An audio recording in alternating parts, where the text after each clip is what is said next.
Well, hello again, everybody. This is John Norris at Trading Perspectives. As always, we have our good friends, Sam Clement and Courtney Trush. Y'all say hello. How's it going? Hey, John. Hey, guys. Guys, I got to tell you, was it last week?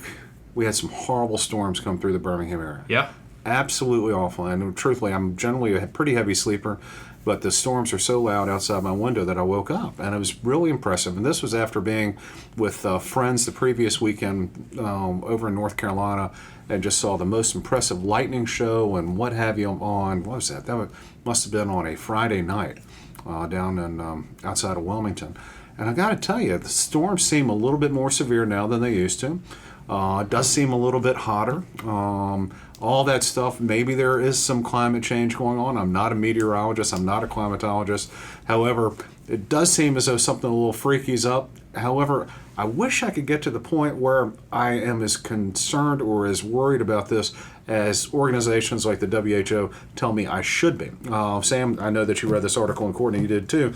Last week, the Wall Street Journal had an opinion, and regardless of how you feel about the Wall Street Journal, I said, while it is center-right, I think their opinion and outlooks are generally pretty good. And here's what the first paragraph of that particular article by the editorial board. Measles cases are spiking globally. More than 1,000 monkeypox cases have been reported in 29 countries, and children around the world are developing hepatitis for unknown reasons. And what is the WHO focused on? Climate change, naturally.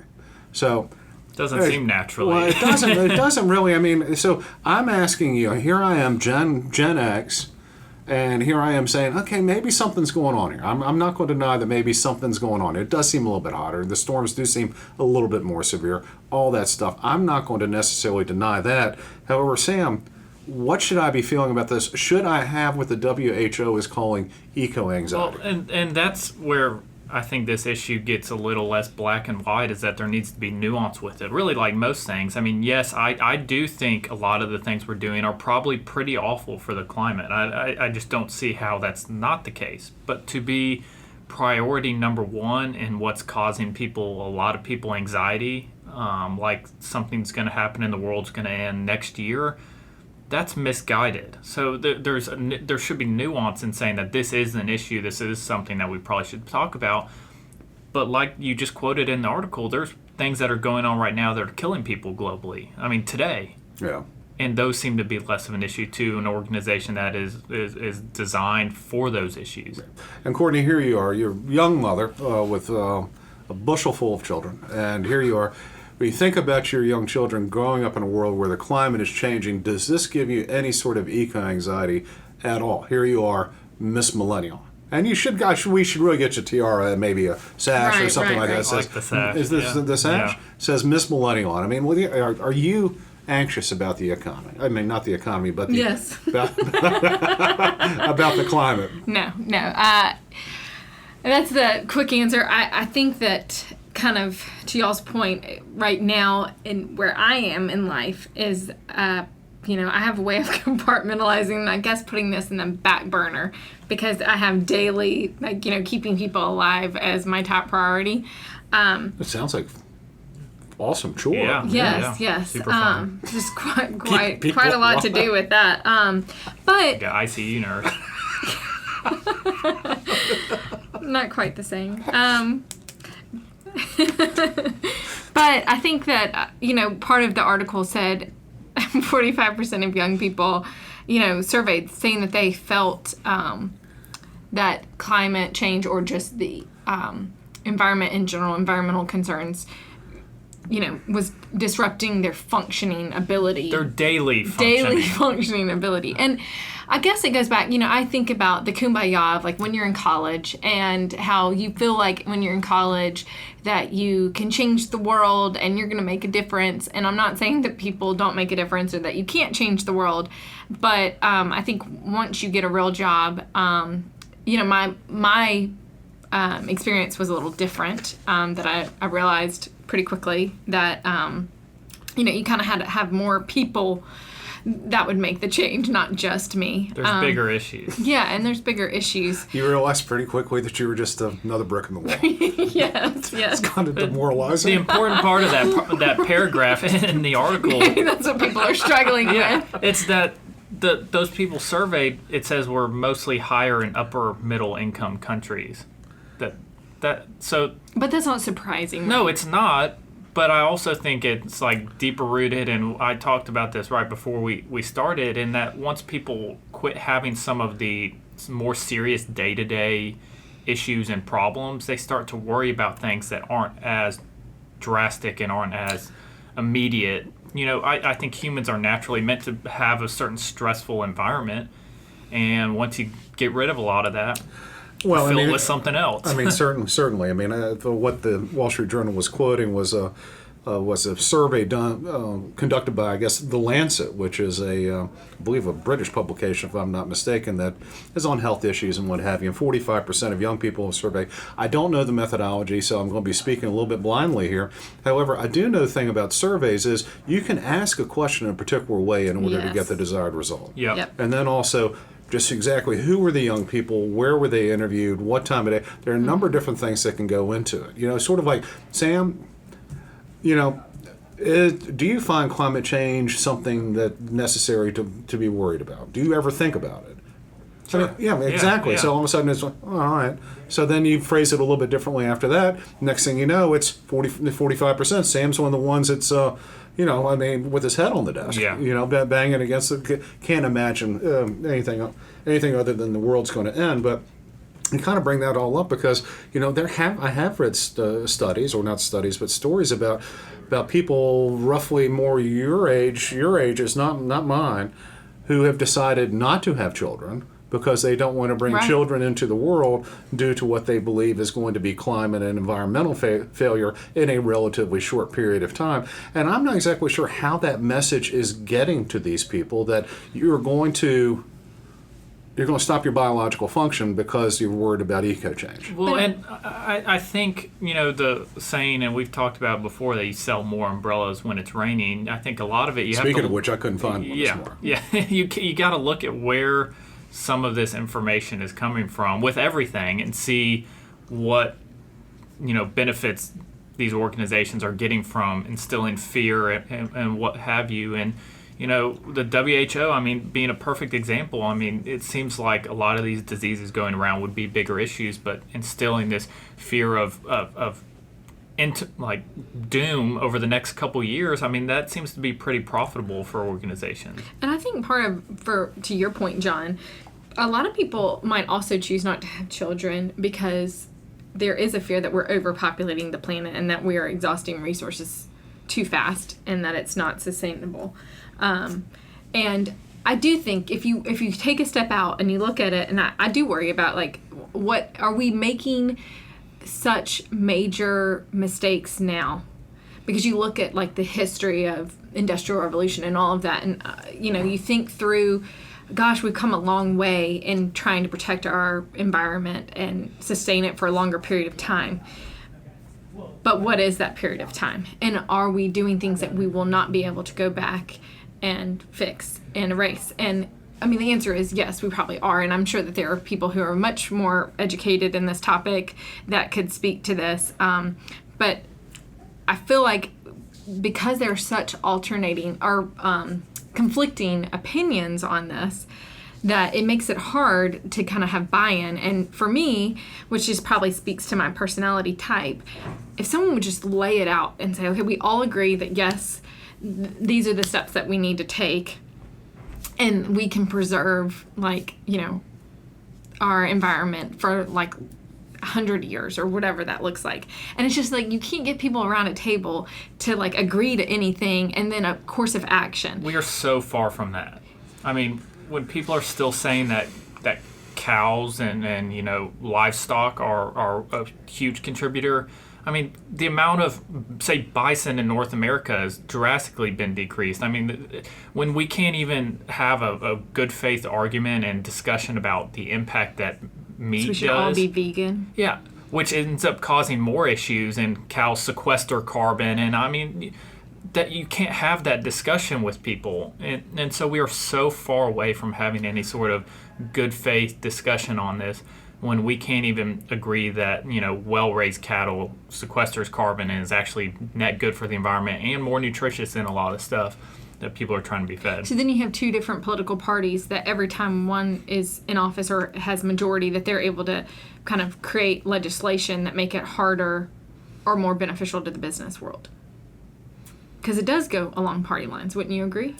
Well, it typically does, or it seems to be going increasingly more down party lines, and some states are worse than others. If I'm not mistaken, California has put some stuff up there. Newsom is what, no fossil fuel cars by 2030 or something. What, two-stroke engine? Yeah, something like that, which is going to be very difficult in order to really to get there. And some car companies might just kind of raise their hands and say, we just can't do business in this market, and then all of a sudden things will change. And okay, 2035, and then 2040, and what have you. And Courtney, back to your point about, okay, this is what's going to happen in 100 years, this is what's going to happen in 50 years if we don't do something like this. The problem why you can't get people around the table to agree on that is because how in the heck can you predict with certainty something that's going off happening in the future? And you can say, well, we've got these models and all that stuff. Models are based on assumptions. It doesn't matter if you're talking about climatology or you're talking about economics. It's an assumption. And you can get if you have 8 assumptions in your model that will come up with some prediction, you get one of them wrong, I've got to tell you, you're getting 87% right. You get one wrong, guess what? Everything's thrown off. It's like the joke of economics. You have to keep something static in your models, and nothing ever is. So what's the use of them? And so that's why I think you're seeing a lot of people like that. People that understand that, hey, your model is just as good as the assumptions that you're going to make, and your assumptions are going to be based on what you want your outcome to be. If that makes any sense. But we can't even have, again, going back to good faith arguments about it. I mean, it seems so clear that some things are not good for the environment, yes. and not just for the globe, but for people's health. I mean, you look at overcrowded cities and the air quality there, and just that is obviously not good. So, but we can't really even have a discussion about that, and longer term maybe shifting off of things, and we're just so far from there being any sort of discussion that actually bears any fruit. Well, what I find kind of interesting is, I mean, hey, no one wants to see the rivers burn like the Cuyahoga River in Cleveland did back in the '60s. No one wants to have their kids sit inside because the air is too filthy, like we had to do back in Birmingham back when I was a kid, when the steel industry was still going great gangbusters out in Fairfield. No one wants to return to any of that. I mean, I don't know anyone that wants to return to that, without a doubt. However, it's interesting that we agonize so much about this and the potential impact to human health and what have you, however, we refuse to have a meaningful discussion about things that are actually killing human beings here and now, monkeypox, Hep C, all that stuff coming across the borders. But Sam and Courtney, I would say, what about the vast amount of obesity that we have here in the United States, which no one really seems to want to address? We want to talk about this environmental thing that may or may not happen to some degree down there based on models and what have you. However, we still have this food pyramid that almost encourages people will be obese. Yeah, I mean, grains, like 2 servings with every meal that you have. And I mean, there are much bigger issues. I mean, the heart disease all the inflammatory diseases that are killing the vast majority of Americans is something that if we had this sort of anxiety about as an issue, could actually change things today, and not some possible based on our model down the road kind of thing. So I mean, we've very much gotten off track with our priorities. But you also look at that, I mean, how much is that really like the government or even the private sector to regulate itself in a way? I mean, we saw in New York City, they limited how much you could have in a cup for soda drinks, right? I forget the exact amount. The sugar taxes. Right. Mm-hmm. And so, you think about that and you're like, okay, is it the private sector's responsibility? And then also looking at that, okay, if you were to say, okay, no more processed food, or, we've talked about that before, like you can't drastically implement something, even if it's for the betterment of the community or society as a whole, without thinking about what ramifications it would have. And obviously there are industries that do really well on people that they can take advantage of who might be obese, that are going to eat more processed food. It's cheaper for those individuals, whereas also teaching people how to cook, or growing their own garden. I mean, those are all the different steps. And so it's like, okay, well, what are the baby steps that you start to take? I mean, Sam, you just said we're too far past like discussion. So what, do we just throw our hands up and say, Well, let it it's be a matter what it of is? shifting the priorities. I don't think it can be any sort of regulation and, going back to believing in the free market. I mean, it needs to be a change in what people expect and what people demand for companies to change. Companies are not going to change unless that is great for their bottom line, and I don't think they necessarily should. I don't think that's their job to, they work for their shareholders and they work for the company doing what's best for them. And so we need to have a change in priorities of what's most important, of people saying, okay, not that we're just talking about obesity, but things that are going on now, okay, maybe checking labels becomes more important to people and understanding that. And until things like that become a priority for things that are problems right now and not down the road, nothing's going to change. And it's the same talking about climate change and issues with the environment. People have to have their priorities straight and demand certain things. And until those demands change, nothing changes. Well, I would say people might be wondering just how in the heck have they gotten here on this. We're talking about eco-anxiety, and next thing you know, we're talking about obesity. I would say there is a common thread, and that's basically human consumption. When talking about eco-anxiety, what can we do? Ultimately, what we have to do in some form or fashion is reduce human consumption, because that is really the end game here. Yeah. It's either we've got to reduce the number of humans or we've got to reduce the per capita consumption. And in the United States, for years, we all know this, it's always been bigger is better. It's the all-you-can-eat buffet. It's all of these things. And, people have been drawn to that. That's been the message. I mean, you deserve more. You deserve a break today. Right. You deserve this, and Fourth meal, fifth meal, and all that type of stuff. The message needs to somehow get out that, hey, you've got enough. Back off button. Yeah. And whether or not it is through a sugar tax, which, believe it or not, I don't have a problem with. If we're going to tax the hell out of tobacco and alcohol, let's go ahead and tax the hell out of sugar as well. Yeah. And so I don't see as though that's. I don't think that it's. Would that not just entice people to use corn syrup? Oh, Well, that's kind of what we're talking about, high fructose type stuff and processed food. So, if we can get people to consume less, then all of a sudden, maybe humankind's impact on the environment, at least in this country, might not be quite as great. yeah. What do you think about that? I think it's absolutely right, and it's worth. I completely agree, and there again with something like that needs to be nuance to it, and realizing it's kind of like some of these laws saying, okay, no more two-stroke engines in the next couple of years. Okay, that's not realistic. That's going to end poorly. We don't have the electrical grid for it. In theory, I don't think that's necessarily maybe a bad thing, but setting the target for it, it'd be like saying no fueled airplanes in 15 years. Well, that's all we have right now. I mean, that's to have plans that don't make sense.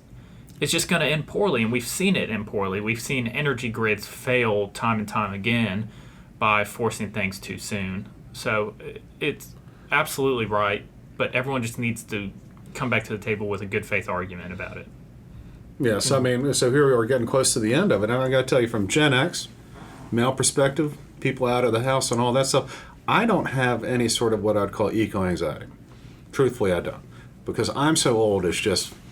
Not your problem. I mean, it's listen. I'm so old, as Courtney alluded to before we turned on the microphone. I'm just ancient Methuselah and all that stuff. My time is done here on this earth. But I think your viewpoint might change once you have grandchildren. Well, listen. By that point, Lord knows if I'll even be able to know night from day and all that stuff. So says Courtney Truss. So putting words in my mouth here. So it's amazing that I'm even able to speak into the microphone. But in any event, I'm not quite as worried about it as maybe you certainly should be with your basketball team full and your minivan. I mean, do you have any eco-anxiety? And if so, what are you willing to do about it? I mean, again, yes, I probably have a little bit of thinking through. I do want to leave the planet better. I mean, the one thing that kind of comes to mind is how much trash we go through, with diapers and just in general, like just feeding as many people. I mean, I bet you and Beth probably can go a whole week without taking your trash out. Maybe, yeah.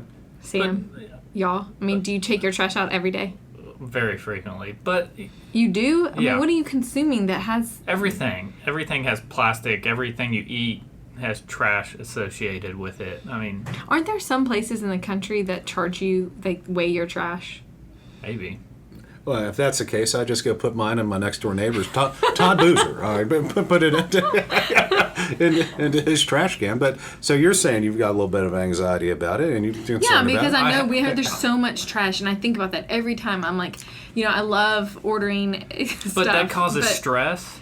I mean, because humans have a maximum capacity of stress. I mean, I fundamentally believe that there is only so much that humans really can worry about. And again, going back to priorities, that is not at the top of my priority list. I mean, I do try and, be conscious of things, and, I drink out of reusable, bottles and stuff like that. But I don't stress about it if I have to go get a package of plastic water bottles, because I have more important things to me and things that are impacting me, my family now, and not 50 years down the road. I don't have the capacity to be stressed about do you that. think people would say that you were selfish in that regard, that you were only worried about yourself and not the overall Well, the thing is, planet? I'm gonna before you start doing that, Courtney, and making sure you don't get along with your coworkers, I'm going to stop that real quickly and say, Sam, you're talking a big game. I mean, you sound very libertarian. I also happen to know you are probably the most health conscious person. Yes, he is. You also eat the best out of all of us. Only one that doesn't eat birthday cake when someone has a birthday. You have no processed foods, all that type of stuff. You're conscious about what you consume. So I think it's your actions are telling a slightly different story than what you're saying here on the podcast. Although I think both you are 100% behind both of them. Whereas me, I just don't care.